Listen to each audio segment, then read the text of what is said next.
Хэрхийг хангах үүднээс асууж байгаа юм шүү. Тэгэхээр төлбөр таавар одоо мөрөөдөө цахим мөрөөдөө тоглоом. Энийг бол засгийн газраас өргөн барьж байгаа, хоригдж зарлж байгаа. Тэг яа харахгүй бол их цаг нь болсон, анхаарах хэрэгтэй асуудал болсон. Сая ярьлаа 1.3 тэрбум доллар буюу Монгол төгрөгөөр 4.5 их найт төгрөг сүүлийн 5 жил гараад авчихсан байна гэж. Энийг одоо юу гэдгийг нөгөө энгийн хэллэгээр тооцоод үзэх юм бол пүрүүс машины одоо 30 сая төгрөг үнэтэй гэж үзэх юм бол 150 мянган пүрүүс машин та тэнцэх хэмжээний одоо мөнгө гадагшаагаар авчижээ. 150 мянган айл өрх 150 мянган одоо машинг болчихжээ. Тэр айлч одоо гэрээ эзэн тэр айлч одоо тийм үү? Ер нь голцоо ирчүүдэл тоглож байгаа шүү дээ. Өрөнд орж байгаа тэгэхэд. Жилдээ од үзэх юм бол жилдээ 500 сая доллар, 24 он 500 сая доллар гарсан гэж. Энэ 500 сая доллар чинь бас 50 мянган пүрүүс машин. Орон сууцаар аваад үзэх юм бол 100 сая төгрөгийн одоо үнэтэй орон сууцаар үзэх юм бол 45 мянган айл орон сууц. 45 мянган айл орон гэрэг болж байна. 150 мянган айл машингүй болж байна. Амжиргааны их үсрэг болж байна. Ийм л одоо ноцтой үр дагавартай асуудал болчиход байгаа учраас энийг одоо хориглоод хязгаарлах нь зөвөө. Гэхдээ энэ дээр бас нэг асуудал байгаа. Одоо бид нэг e-спорт гэж. E-спортоор Монголын одоо залуучууд хүүхдүүд одоо бас үнэхээр одоо дэлхийд алдартай болсон. Дэлхийд эхний одоо 3-4 дэрэмблэгддэг юм баг тамирчтай болсон. За мөн одоо бас Аз твдээ тэргүүлдэг болсон байж байгаа. Манай Монгол хүүхдүүд маань Монгол залуучууд маань. Гэтэл одоо энэ e-спортоор хичээллэх, энэ спортоор хичээлэхдээ Монгол Улсын засгийн газраас тодорхой бодлого авч хэрэгжүүлсэн. Үр дүн гарсан. Одоо багийн спорт, волейбол, сакс, за дээрээс нь одоо олимпийн төрлийн спортуудад хувийн хвшлийн баялаг бүтээгч татвар төлөгчд маань маш хэмжээгээр хөрөнгө зарцуулдаг болж байна. E-спорт ч үүнтэй адилхан зарцуулж байгаа. Тэгвэл e-спортод энэ одоо Counter Strike тоглоод дэлхийд тэргүүлж байгаа. Нөгөө PUBG тоглоод тэргүүлж байгаа. Энэ одоо багуудыг дэмждэг улсууд нь бас яг энэ одоо энэ цахим мөрөөдөө тоглоом эрхэлдэг компаниуд байх шиг байна.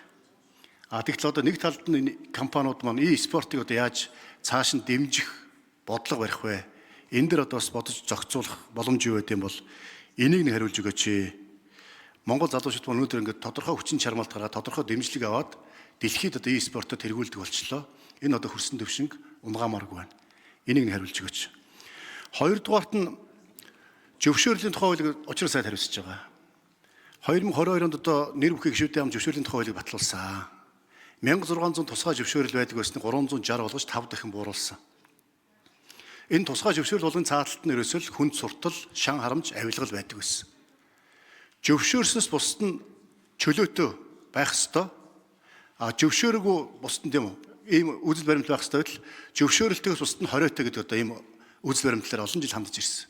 Ерөөсөл тусгай зөвшөөрөл маш хүнд сурталтай. Зөвшөөрөл авахгүй үйл ажиллагаа болж болдоггүй. Зөвшөөрөлгүй үйл ажиллагаа болж болдоггүй.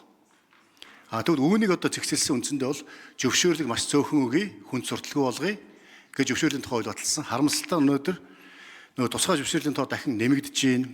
За хуулиас давсан журмаар одоо бас 250 төрлийн одоо тусгай зөвшөөрлийн 122 хуулиас давсан журмаар зохицуулагдаж байна. За бүртгэл нэрийн дор одоо зөвшөөрөл одоо олгодог зүг бүртгэж байгаа нэртэй тусгай зөвшөөрөл өгдөг. Нөгөө гарын үсэг үнэлдэг. Ийм асуудлуудыг хэрхэн яаж шийдвэрлэх вэ? Энэ одоо яа харахгүй хүнд суртал шан харамж авилгал үүний цанд гарын үсгийн цааталт яваад байгаа.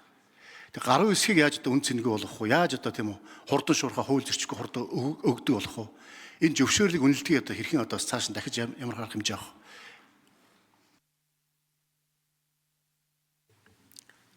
За учраа сайд хариулъя. Тэг зөвшөөрлийн хууль бол өнгөрсөн парламентын яг энэ регуляторын реформ хийхэд маш том одоо дэвшил авчирсан хууль. 360 зөвшөөрөл болцсон байсан.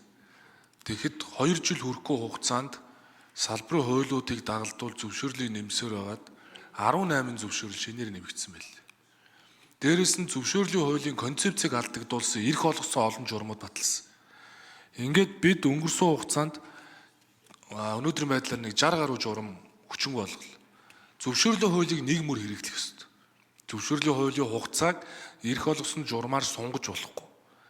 Дээрээс нь зөвшөөрлийн хуулийг дагалдуулж эрх олгосон журмаар шаардлагуудыг өсгөж болохгүй гэдэг ийм л концепт. Гэтэл зөвшөөрлийн хуулийг давж гарсан олон журам байсныг цуцалсандаа өнөөдөр салбаруудад хуулийнхаа хугацаанд зөвшөөрөл олгогдож байгаа. За үүний бараг одоо 60 орчим хувийг нь цахимаар буюу зөвхөн хүсэлт авах биш автоматар одоо хариулдаг, шийдвэр гаргадаг хүн оролцоогүй болох ажлууд одоо хийгдээд явж байна. Дээрээс энэ хаврын чуулганаар засгийн газрын зүгээс зөвшөөрлийн хуулийг зөвшөөрөл мэдэгдлийн хууль гэдэг одоо шинэ концепцтойгоор оруулж ирж 80 гаруй хуулинд өөрчлөлт оруулж ирэх олгосон журмуудыг одоо хүчингүй болгоно. Ингэснээрээ зөвшөөрөл хүнд сурталгүй болох ажлууд болоо хийгдэнэ.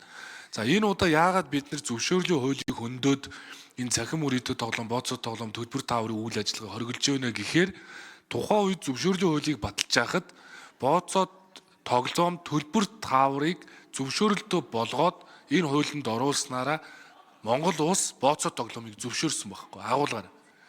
Гэтэл зөвшөөрлийн хуулийн дээр байгаа энэ бооцоо тоглоом, төлбөр тааврыг хэрвээ зүгээр шууд энэ зөвшөөрлийн хуулиас аваад хайчихвал ямар асуудал үүсэх гээд байна гэхээр зөвшөөрлийн хуулийн концепц нь энэ хууль бичигдээгүй бол зөвшөөрөгдөн гэсэн концепц. Тэгэхээр төлбөр таавар бооцоо тоглоомыг аваад орхичвал төлбөр таавар бооцоо тоглоомыг зөвшөөрдгүйгээр үйл ажиллагаа эрхлэхийг нь зөвшөөрж байгаа гэдэг ийм хэлбэр ойлголт бий болно. Тийм учраас энэ заалтыг аваад хориглох заалтыг зөвшөөрлийн хуулинд нь биччихийж эрүү зөрчлийн хуулийн дээр одоо бид нар хариуцлагыг тооцож байгаа. Тэгэхгүйгээр өөр одоо хуулийн дээр энэ бичигдэхгүйгээр хариуцлага нэмэгдүүлэх хууль тогтоомжийн хууль заасны өөр боломж байхгүй. Тийм учраас энэ хууль гарснаар ийм өөрчлөлт гарна. Хоёр тул зөвшөөрлийн хуулийн дээр бид нар ашиг олох зорилгоор цахим мөрөөдөө тоглоом, бооцоо тоглоом, төлбөр тааврыг хориглож байгаа. Тэрнээс биш одоо тэр спортынхоо зарчмаар хөгжиж байгаа e-спортод бол энэ төдийлөн хамааралтай биш ашиг олох зорилго бол байхгүй. Тийм учраас e-спорт болоод энэ цахим спортыг бол засгийн газар бол мэдээж дэмжиж явна. За би доор сууж байгаа суудал дээрээс асуулт асууна.